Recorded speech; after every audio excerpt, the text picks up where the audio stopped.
सबसे पहला क्वेश्चन है दोस्तों, बुद्धवाद और जैनवाद आंदोलन आवश्यक रूप से किसके विरुद्ध थे? मोस्ट इंपॉर्टेंट क्वेश्चन है, आपको बताना है कि बुद्धवाद और जैनवाद यह दोनों आंदोलन आवश्यक रूप से किसके विरुद्ध थे? आंसर हो जाएगा दोस्तों ऑप्शन नंबर बी, यानी ब्राह्मणों के रिवाजों तथा औपचारिकताओं के। आपको बता दें दोस्तों कि बुद्धवाद और जैनवाद अनिश्वरवादी धर्म थे और इन्होंने ब्राह्मणों के रीति रिवाजों एवं कर्मकांडों का विरोध किया था और इनके अनुसार ब्राह्मणों के कर्मकांड और यज्ञ एक जीर्ण नाव के समान है जो संसार सागर से मनुष्य को पार नहीं ले जा सकती है। अगला क्वेश्चन की बात करें दोस्तों, तो महावीर एवं बुद्ध दोनों ने किसके शासनकाल में उपदेश दिया?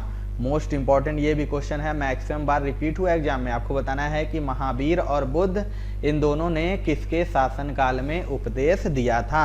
आंसर हो जाएगा दोस्तों ऑप्शन नंबर बी, यानी बिंबिसार। आपको बता दें दोस्तों कि महावीर एवं बुद्ध ने मगध नरेश बिंबिसार के शासनकाल में उपदेश दिया और महावीर स्वामी और बिंबिसार निकट संबंधी भी थे, क्योंकि महावीर की माता त्रिशला या विदेहदत्ता लिच्छवी शासक चेटक की बहन थी तथा बिंबिसार का विवाह चेटक की पुत्री से हुआ था। अगला क्वेश्चन देखते हैं दोस्तों, निम्नलिखित में से बौद्ध धर्म एवं जैन धर्म पर्याय है? आपको बताना है कि जो बौद्ध धर्म और जैन धर्म है इनमें से किसके पर्याय हैं? आंसर हो जाएगा ऑप्शन नंबर ए, यानी अहिंसा, नॉन वायलेंस। बता दें कि बौद्ध धर्म तथा जैन धर्म अहिंसा के ही पर्याय हैं। अगला क्वेश्चन देखते हैं, बिंबिसार के समय में मगध की राजधानी कौन सी थी? मोस्ट इंपॉर्टेंट, मैक्सिमम बार पूछता है कि मगध की राजधानी कौन सी थी, तो इसका आंसर हो जाएगा ऑप्शन नंबर ए, यानी राजगीर। आपको बता दें दोस्तों कि हर्यक वंश के संस्थापक बिंबिसार के समय में मगध की राजधानी राजगीर थी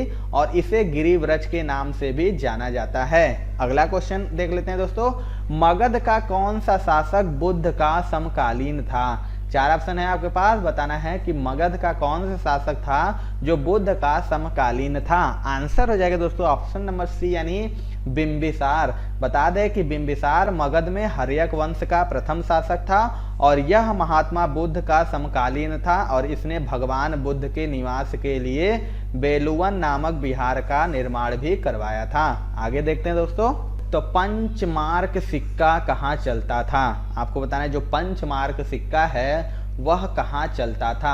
आंसर हो जाएगा दोस्तों ऑप्शन नंबर सी, यानी मौर्य काल में। बता दें कि पंचमार्क सिक्के का प्रचलन 6वीं शताब्दी ईसा पूर्व में हुआ था और इसका प्रयोग मौर्य काल में व्यापक स्तर पर होता था। अगला क्वेश्चन देखते हैं दोस्तों जैसे कि आपको पता है कि एसएससी जीडी एग्जामिनेशन 2023 जो है दोस्तों जनवरी 10 तारीख से स्टार्ट हो चुकी है दोस्तों। जी हाँ, 10 जनवरी से स्टार्ट है। आपके लिए दोस्तों टेस्ट सीरीज ला दिया गया हमारी टीम द्वारा। टोटल दोस्तों 51 इसमें दोस्तों आपको मॉक टेस्ट मिलेंगे, सारे एकदम परीक्षा पैटर्न पे आधारित, अति संभावित है दोस्तों। निश्चित तौर पे आपको इसे लेके प्रैक्टिस स्टार्ट करना चाहिए। आप अपनी कमियों को देखेंगे, अपनी गलतियों को ढूंढेंगे, आप देखेंगे 80 क्वेश्चन में कितने अटेम्प्ट कर पा रहे हैं एंड सभी के सोल्यूशन के साथ दोस्तों आपको अवेलेबल कराए गए हैं। तो फटाफट दोस्तों इस टेस्ट को ले लीजिएगा। Most important and expected test series है। सभी दोस्तों मैथ के, रीजनिंग के, जीएस एंड हिंदी के सभी क्वेश्चन जो है अति संभावित है, 2021 परीक्षा पैटर्न पर आधारित है एंड जीएस और 2022 के ही दोस्तों करंट अफेयर्स को कवर किया गया है। दोस्तों अगर आपने एप्लीकेशन डाउनलोड नहीं किया है तो स्टडी हिंदी ऑफिशियल आप डाउनलोड कर लीजिएगा प्ले स्टोर पे सर्च करके, या फिर आप व्हाट्सएप पे इस नंबर पे एसएससी जीडी लिख के भेज देंगे तभी भी आपको मिल जाएगा। देखिए आपका ये टेस्ट सीरीज वाला सेक्शन है, इसमें देखिए सारे टेस्ट आपको अवेलेबल है और आप चाहे तो आप सेपरेट टेस्ट भी ले सकते हैं। जैसे बहुत लोग का मैथ कमजोर होता है तो बस वो मैथ का टेस्ट सीरीज ले लीजिए, बहुत लोग का रीजनिंग का है तो रीजनिंग का ले लीजिए, तरह हिंदी एंड करंट अफेयर सारे के सारे दोस्तों एप्लीकेशन पे अवेलेबल है। अगर आपने डाउनलोड नहीं किया तो पहले फटाफट डाउनलोड कर लीजिए और टेस्ट लगाना दोस्तों स्टार्ट कर दीजिए। आपकी परीक्षा जो है दोस्तों 10 तारीख से स्टार्ट है और निश्चित तौर से आपको लेके टेस्ट लगाना स्टार्ट करना चाहिए, जिससे कि अपने आप को देख पाएंगे, इंप्रूवमेंट देख पाएंगे, आप क्या कमी है उनको देख पाएंगे। सिक्कों के अध्ययन को क्या कहते हैं? मोस्ट इंपॉर्टेंट क्वेश्चन है। बताना है कि जो सिक्कों का अध्ययन होता है उसे क्या कहते हैं? आंसर हो जाएगा ऑप्शन नंबर सी, यानी न्यूमिस्मैटिक। बता दें कि सिक्कों के अध्ययन को न्यूमिस्मैटिक कहा जाता है और अभिलेखों के अध्ययन को एपिग्राफी कहा जाता है। इसी तरह बात करें दोस्तों, आर्कियोलॉजी पुरातत्व अध्ययन को कहते हैं और जबकि हिस्टोरियोग्राफी किसी विषय विशेष के इतिहास का सारांश है। अगला क्वेश्चन देखते हैं दोस्तों, शिशुनाग ने अपनी राजधानी कहाँ बनाई थी? आपको बताएं जो शिशुनाग था उसने अपनी राजधानी कहाँ बनाई थी? आंसर हो जाएगा ऑप्शन नंबर सी यानी वैशाली में। आपको बता दें कि शिशुनाग ने अवंती एवं वत्सराज्य को जीतकर मगध साम्राज्य में मिलाया और इसके बाद इसने वैशाली को अपनी राजधानी बनाया, परंतु कालाशोक ने पुनः पाटलिपुत्र को अपनी राजधानी बनाया था। अगला क्वेश्चन देखते हैं, प्राचीन काल में किस जनपद की राजधानी उज्जैन थी? चार ऑप्शन है आपके पास, बताना है कि जो प्राचीन काल में किस जनपद की राजधानी उज्जैन थी। आंसर हो जाएगा ऑप्शन नंबर ए यानी अवंती। आपको बता दें कि आधुनिक मालवा का क्षेत्र ही प्राचीन अवंती महाजनपद का क्षेत्र था और यह महाजनपद 2 भागों में बटा था। अगला क्वेश्चन देख लेते हैं दोस्तों। दोस्तों जैसा कि आपको पता है कि आपका एसएससी जीडी एग्जामिनेशन जो जनवरी में होने वाला है वो 10 जनवरी से स्टार्ट हो चुका है। दोस्तों उसके लिए बेस्ट ई बुक मैं लेके आ गया हूं दोस्तों 1200 करंट अफेयर्स, क्योंकि करंट अफेयर देखिए 10 क्वेश्चन आपके परीक्षाओं में पूछे जाएंगे। इन 1200 प्रश्नों को तैयार करके जाइए जो जनवरी से लेकर जून 2022 तक के हैं दोस्तों, मोस्ट एक्सपेक्टेड है एंड सभी के दोस्तों डिटेल्स के साथ कवर किए गए हैं। आप दोस्तों इसका लिंक डिस्क्रिप्शन बॉक्स में वहां से ले सकते हैं। 500 क्वेश्चन दोस्तों, गणित आपका कमजोर है तो महत्वपूर्ण 500 सुपर गेस्ट क्वेश्चन हमने रेडी किया है हमारी टीम द्वारा, जो जीडी कांस्टेबल 2023 को डायरेक्टली जो कि टारगेट करता है, अति संभावित है और सभी संपूर्ण हल और ट्रिक के साथ आपको दिए गए हैं। इसका भी लिंक आपको नीचे मिल जाएगा। थर्ड ई बुक दोस्तों जीके, जो कि 10 क्वेश्चन आपके परीक्षा में पूछे जाएंगे। जीके को पूरा टॉपिक वाइज पढ़ डालिए, जितने भी दोस्तों टॉपिक जीके में मोस्ट एक्सपेक्टेड है, इंपॉर्टेंट है, सब कुछ दोस्तों इसी में कवर किया गया, इसलिए जीके ऑल इन वन नाम रखा गया है। लगभग दोस्तों 8,000 ज्यादा स्टूडेंट इस पर्टिकुलर ई बुक को ले चुके हैं। डिस्क्रिप्शन बॉक्स में डायरेक्ट लिंक है, आप जाके फटाफट इसे ले लीजिएगा और निश्चित तौर पर दोस्तों 100% आपको पूरा रिवीजन के साथ चलना है, क्योंकि एग्जामिनेशन में समय आपके पास बिल्कुल भी नहीं है। लिंक सभी के डिस्क्रिप्शन बॉक्स में है, फटाफट जाके इसे ले लीजिए। पटना शहर का पुराना नाम है, मोस्ट इंपॉर्टेंट ये भी क्वेश्चन है, आपको बताना है जो पटना था है उसका पुराना नाम क्या था। आंसर हो जाएगा ऑप्शन नंबर ए यानी पाटलिपुत्र। आपको बता दें कि जो पटना का पुराना नाम था वह पाटलिपुत्र था। अगला क्वेश्चन देखते हैं दोस्तों, अलेक्जेंडर ने भारत पर आक्रमण कब किया? Very very very important question, जितनी बार कहा जाए हर बार रिपीट होता है आने वाले एग्जाम में। बताना है कि जो अलेक्जेंडर था उसने भारत पर आक्रमण कब किया था। इसका आंसर हो जाएगा दोस्तों ऑप्शन नंबर ए यानी ईसा से 326 वर्ष पूर्व। बता दें कि सिकंदर अथवा अलेक्जेंडर ने 326 ईस्वी पूर्व में भारत पर आक्रमण कर हाइडेस्पीड या बितस्ता, जिसे झेलम कहते हैं, के युद्ध में पोरस को हराया था। अगला क्वेश्चन देख लेते हैं, 326 ईसा पूर्व उत्तर पश्चिम भारत में सिकंदर का अतिक्रमण इनमें से किसके काल में हुआ था? इसका जो राइट आंसर हो जाएगा दोस्तों ऑप्शन नंबर बी हो जाएगा यानी नंद वंश। आपको बता दें कि यूनान के प्रसिद्ध शासक सिकंदर ने जिस समय उत्तर पश्चिम भारत पर आक्रमण किया था उस समय नंद वंश का काल था और इस समय धनानंद का शासन काल था। अगला क्वेश्चन देखते हैं दोस्तों, सिकंदर की मृत्यु कहाँ हुई? आपको बताना है कि जो सिकंदर था उसकी मृत्यु कहाँ पर हुई थी। आंसर हो जाएगा ऑप्शन नंबर सी यानी बेबीलोन। बता दें कि सिकंदर की मृत्यु लगभग 323 ईसा पूर्व में बेबीलोन में हुए थे और सिकंदर मेसिडोन के क्षत्रप फिलिप द्वितीय का पुत्र था और 326 ईसा पूर्व में उसने भारत विजय के लिए अभियान चलाया था। अगला क्वेश्चन देखते हैं दोस्तों, कौन सी नदी सिकंदर महान के भारत आक्रमण की सन्निकट पूर्वी सीमा थी? चार ऑप्शन है आपके पास, बताना है कि कौन सी नदी थी जो सिकंदर महान के भारत आक्रमण की सन्निकट पूर्वी सीमा थी। ऑप्शन हो जाएगा सी यानी ब्यास। आपको बता दें दोस्तों कि ब्यास नदी के तट पर सिकंदर की सेना ने आगे बढ़ने से इनकार कर दिया था और यहीं से वह वापस लौट गया।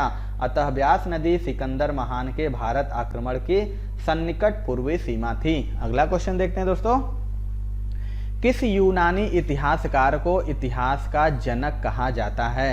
मोस्ट इंपॉर्टेंट यह क्वेश्चन है। आपको बताना है कि जो किस यूनानी शासक को इतिहास का जनक कहा जाता है। राइट आंसर हो जाएगा ऑप्शन नंबर बी यानी हेरोडोटस। आपको बता दें कि यूनानी इतिहासकार हेरोडोटस को इतिहास का जनक कहा जाता है और 5वीं शताब्दी ईसा पूर्व में उसने हिस्टोरिका नामक पुस्तक की रचना की थी। अगला क्वेश्चन देखते हैं दोस्तों, भारत का प्रथम साम्राज्य निर्माता कौन सा वंश था? मोस्ट इंपॉर्टेंट ये भी क्वेश्चन है। आपको बताना है जो भारत का प्रथम साम्राज्य निर्माता वंश कौन सा था? आंसर हो जाएगा ऑप्शन नंबर बी यानी मौर्य वंश। आपको बता दें कि मौर्य साम्राज्य भारत की भूमि पर स्थापित किए गए साम्राज्यों में सबसे पहला और सबसे बड़ा साम्राज्य था और यह विशाल साम्राज्य ऑक्सस नदी की घाटी से कावेरी की द्रोणी तक सुगठित रूप से एक छत्र प्रशासन के अंतर्गत फैला हुआ था। अगला क्वेश्चन देखते हैं दोस्तों,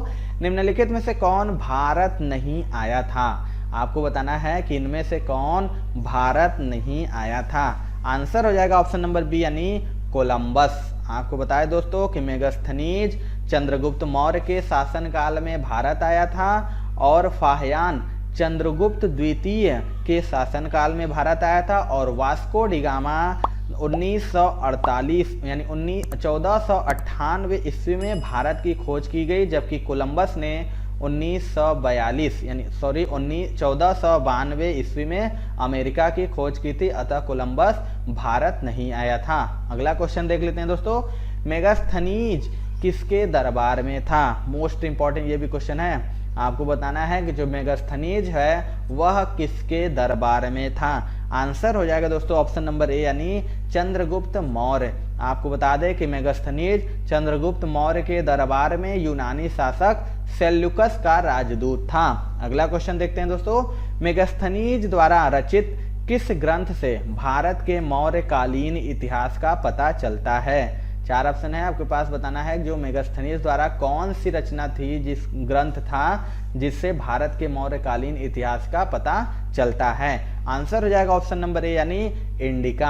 आपको बता दें दोस्तों कि मेगास्थनीज द्वारा रचित पुस्तक इंडिका से मौर्यकालीन इतिहास पर प्रकाश पड़ता है और मेगास्थनीज यूनानी राजा सेल्यूकस का राजदूत था और वह चंद्रगुप्त मौर्य के शासनकाल में भारत आया था और इसके पूर्व वह आर्कोसिया के क्षत्रप के दरबार में सेल्यूकस का राजदूत रह चुका था। अगला क्वेश्चन देख लेते हैं दोस्तों, अपने साम्राज्य के विस्तार में चंद्रगुप्त मौर्य की सहायता की थी। 4 ऑप्शन है, बताना है कि जो अपने साम्राज्य के विस्तार में चंद्रगुप्त मौर्य की सहायता किसने की थी। इसका आंसर हो जाएगा ऑप्शन नंबर सी यानी चाणक्य ने। आपको बता दें कि चाणक्य चंद्रगुप्त मौर्य का प्रधानमंत्री व प्रधान पुरोहित था और वह बहुत ही कूटनीतिक व्यक्ति था। इसने चंद्रगुप्त मौर्य को प्रशिक्षण एवं उसके मार्ग निर्देशक का कार्य करता था, जिसके कारण उसे साम्राज्य विस्तार में सहायता मिली थी। अगला क्वेश्चन देखते हैं दोस्तों, प्राचीन भारत का वह प्रसिद्ध शासक जिसने अपने जीवन के अंतिम दिनों में जैन धर्म अपनाया था। वेरी इंपॉर्टेंट ये भी क्वेश्चन है, मैक्सिमम बार एग्जाम में रिपीट हुआ है। बताना है कि प्राचीन भारत का प्रसिद्ध शासक कौन है जिसने अपने जीवन के अंतिम दिनों में जैन धर्म अपनाया था। इसका आंसर हो जाएगा दोस्तों ऑप्शन नंबर ए यानी चंद्रगुप्त। आपको बता दें दोस्तों कि मौर्य वंश के संस्थापक चंद्रगुप्त ने जीवन के अंतिम दिनों में जैन धर्म अपनाया था तथा जैन अनुश्रुति के अनुसार उसने मैसूर के श्रवण बेलगोला में सल्लेखना द्वारा मृत्यु का वरण किया था और चंद्रगुप्त मौर्य ने जैन साधु भद्रबाहु से जैन धर्म की दीक्षा ली थी। अगला क्वेश्चन देखते हैं दोस्तों, चाणक्य किसका प्रधानमंत्री था? आपको बताना है कि चाणक्य जो था वह इनमें से किसका प्रधानमंत्री था। आंसर हो जाएगा ऑप्शन नंबर ए यानी चंद्रगुप्त मौर्य। बता दें कि चाणक्य चंद्रगुप्त मौर्य का प्रधानमंत्री था और चाणक्य की सहायता से ही चंद्रगुप्त ने विस्तृत मगध साम्राज्य की स्थापना की और चाणक्य बिंदुसार का प्रधानमंत्री भी रहा था। अगला क्वेश्चन देख लेते हैं दोस्तों, चाणक्य को निम्न में से जाना जाता था। 4 ऑप्शन है, आपको बताना है कि जो चाणक्य था उसको निम्न में से जाना जाता था। आंसर हो जाएगा दोस्तों ऑप्शन नंबर बी यानी विष्णुगुप्त। आपको बता दें कि चाणक्य को इतिहास में विष्णुगुप्त तथा कौटिल्य नामों से जाना जाता है और पुराणों में इन्हें द्विजर्भस यानी श्रेष्ठ ब्राह्मण कहा गया है। उन्होंने राज शासन के ऊपर अर्थशास्त्र नामक प्रसिद्ध ग्रंथ की रचना की और अर्थशास्त्र में 15 अधिकरण तथा 180 प्रकरण हैं और इनके श्लोकों की संख्या 4000 बताई गई है। अगला क्वेश्चन देख लेते हैं दोस्तों, निम्नलिखित में से प्राचीनतम राज्य वंश कौन है? मोस्ट इंपॉर्टेंट ये भी क्वेश्चन है, आपको बताना है कि इनमें से प्राचीनतम राजवंश कौन है। इसका आंसर हो जाएगा दोस्तों ऑप्शन नंबर बी यानी नंद वंश। आपको बता दें दोस्तों कि सबसे प्राचीनतम राजवंश नंद वंश है और नंद वंश का जो शासन काल था दोस्तों वह 344 ईसा पूर्व से 322 ईसा पूर्व था। अगर हम मौर्य वंश की बात करें दोस्तों तो इसका शासनकाल 322 ईसा पूर्व से 185 ईसा पूर्व था, जबकि गुप्त वंश का जो शासनकाल था दोस्तों यह 320 से 554 ईस्वी था तथा पल्लव वंश का शासनकाल 171 ईसा पूर्व से 26 ईस्वी तक था। अगला क्वेश्चन देख लेते हैं दोस्तों। अशोक ने बौद्ध धर्म के प्रचार के लिए विदेशों में किसको भेजा था? आपको बताना है इनमें से किसको अशोक ने बौद्ध धर्म के प्रचार के लिए विदेशों में भेजा था। आंसर हो जाएगा दोस्तों ऑप्शन नंबर सी यानी संघमित्रा। आपको बता दें कि अशोक बौद्ध धर्म का समर्थक था और उसने बौद्ध धर्म के प्रचार के लिए अनेक भिक्षुओं को नियुक्त किया था और इसी क्रम में उसने अपने पुत्र महेंद्र और पुत्री संघमित्रा को श्रीलंका में बौद्ध धर्म के प्रचार के लिए भेजा था। तो ये थी दोस्तों आज की वीडियो। आपको वीडियो कैसा लगा कमेंट सेक्शन में जरूर बताइएगा। वीडियो पसंद आएगा दोस्तों तो एक लाइक जरूर कर दीजिएगा और हमारे चैनल पर नए हैं तो चैनल को जरूर सब्सक्राइब करके बेल आइकन दबा दीजिएगा।